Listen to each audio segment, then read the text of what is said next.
lot to hit this morning. Excited to get to it. Good morning, Boomer. How are you? Yeah, good morning, G. And don't forget Patrick Waugh was fired by the Islanders. I did not forget.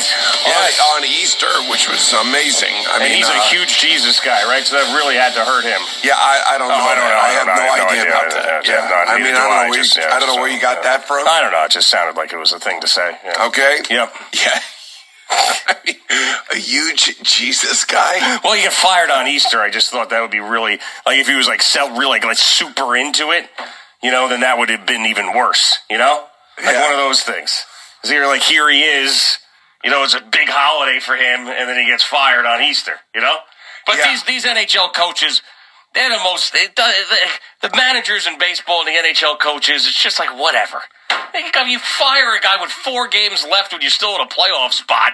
Now, I understand they're 3-7 in their last 10. They lost 4 in a row, whatever it was. But, I mean, my goodness, they're bringing a guy outside of the organization. It's a little crazy. Well, I think what ends up happening is that, there was probably a change that was going to be made, and they wanted to get ahead of the next hiring cycle for other coaches. And the number one name on that list was Peter DeBoer. And so I would think that, if the Islanders had won these games, I would imagine that he'd still be the coach. And if they were, solidly in the playoffs, Patrick Waugh would still be here. But because they're not and they're teetering on the outside of the playoffs, that a decision obviously had to be made within the last couple of weeks, I would imagine.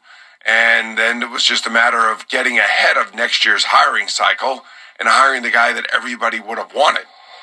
So that's what I think this is. But I think we should talk more hockey. But I do. I mean, I'm not disputing any of that. But obviously, it's a desperation pump into this season as well. I mean, I wouldn't doubt it. I mean, there's no. I mean, as you mentioned, if they were firmly in a playoff spot and got in and went on a run, then Patrick Waugh would still be here. So yeah. I mean, I think it's a combination of both those things. We need a jolt. That's why the timing was what it was, and also we can get the guy that we want in here before another team maybe gets a chance to talk to him. But yeah, we'll see if it works. I mean, there's been crazy coaching changes in the NHL before. Some have worked out really well, some haven't. I mean, there's been ones that have been a midseason change, and then that team goes and wins the Stanley Cup. I actually think that happened with the Penguins the first year Dan Bilesman went in there. Pretty sure. I'm not positive, but stuff like that has happened. Yeah. You see these teams go on these runs and these mid-season firings in the NHL more than any other sport. Well, the one thing I think that was probably more concerning than anything, number one, they lost Tony DeAngelo for an extended period of time, which really hurt their defense. And number two, I mean, the amount of goals that they've given up over the last 4 games is startling. So it really starts with defense, and that's what DeBoer's known for. So whether or not he can put in a system within 2 practices before their next game on Thursday is probably unlikely. But he'll at least have an understanding of what the team is, what the roster looks like, and he'll have input in this offseason, I would imagine, about tweaking the roster and getting the roster better. And, once they lost Romanoff and then they ended up losing DeAngelo, they ended up losing 2 of their very important defensive pieces, and Sorokin can only do so much, just like Igor Shesterkin.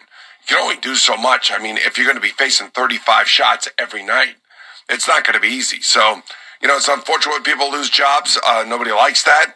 But, it's a performance-based business just like all the other sports are. And much like baseball, you're right. These coaches are a dime a dozen. Hence, the interesting thing is John Tortorella took the job in Las Vegas, but did not get term in that job from, once the season's over, whenever it ends for them.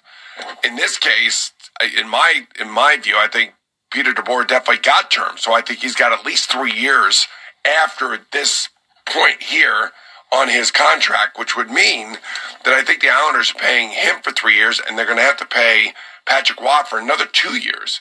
So this is like that's what big time teams do.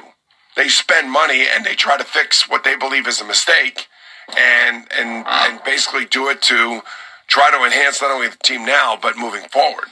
Yeah, so what is it, 5? This is his 6th team that he has coached. Obviously, the Devils being one of those in there as well. The Florida Panthers, Golden Knights, the Stars. He's had a lot of success. He has had a lot of success. And he's taken his teams to a couple conference finals, I believe. Unfortunately, hasn't been getting over hump there, but he has been around, that's for sure. Look at all these names since you started here in 2017. It wasn't even 2007. Oh, my God. Never mind. Look how many coaching changes since 2017. And the Islanders now 1, 2, 3, 4, 5 on their 6th coach in that time frame in less than 10 years. It's amazing. It's amazing what happened. But, I mean, ultimately, you know, there has to be a new voice in a room if the team is not reacting to the old voice, unfortunately. Yeah, I mean, and it was a choice to either watch this thing go right down the toilet or do something drastic and set up the future at the same time, and they chose to do that. So we'll see what happens. But yeah, I mean, they have felt dead. Some of these huge games we have talked about that they needed to win. You know, against the Flyers, obviously, they had come nowhere close to winning that hockey game. So, yeah, we'll see how it works out. It's either going to be, they're going to continue to fall out of the postseason, or this is going to wake them up, and then bang, all of a sudden, here they are, making a big run and getting everybody fired up.